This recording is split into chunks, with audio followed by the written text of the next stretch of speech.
கர்த்தருக்கு ஸ்தோத்திரம். இன்றைய மன்னா.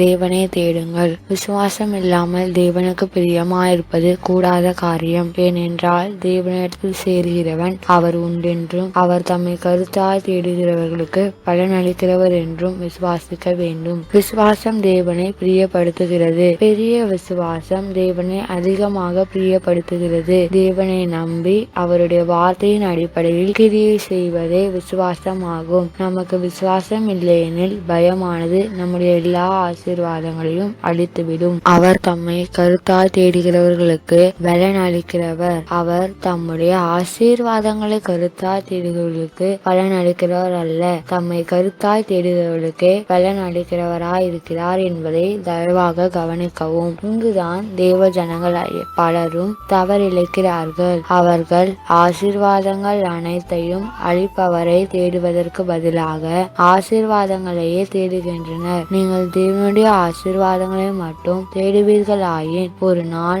அவருடைய ஆசீர்வாதங்கள் எல்லாம் உங்களுடைய சுகம், செல்வம் போன்ற அனைத்தும் மற்றும் உங்களுக்கு அருமையானவர்களும் நண்பர்களும் உங்களை விட்டு நீக்கப்படக்கூடும். அப்பொழுது உங்களில் உள்ள பலவீனமான விசுவாசம் உங்களை கைவிடும் என்பதை நினைவில் கொள்ளுங்கள். யோபை பாருங்கள். அவன் தன்னுடைய ஆஸ்தியையும் பிள்ளைகளையும் தன்னுடைய சுகத்தையும் கூட இழந்து போன போதிலும் அவனுடைய விசுவாசம் இன்னும் அதிகமாய் பெருகிறது. அவனுடைய விசுவாசம் மிகவும் பலமுள்ளதாக மாறியது நிமித்தம் அவன் ஜெயதொனி முழங்கக்கூடியவனாய் இருந்தான். என் மீட்பர் உயிரோடு இருக்கிறார் என்றும் அவர் கடைசி நாளில் பூமியின் மேல் நிற்பார் என்றும் நான் அறிந்திருக்கிறேன். இந்த என் தோல் முதலானவை அழுகின போன பின்பு நான் என் மாம்சத்தில் இருந்து தேவனை பார்ப்பேன். அவரை நானே பார்ப்பேன். அந்நிய கண்கள் அல்ல, என் கண்களே அவரை காணும். இந்த வாஞ்சையால் என் உள்ளந்திரிகள் எனக்குள் சோர்ந்து போகிறது.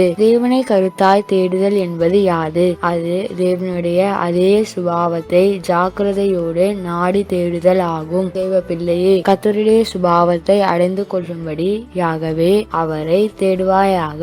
அப்பொழுது அவருடைய ஆசீர்வாதங்கள் உனக்கு கூட கொடுக்கப்படும். கர்த்தருக்கு ஸ்தோத்திரம்.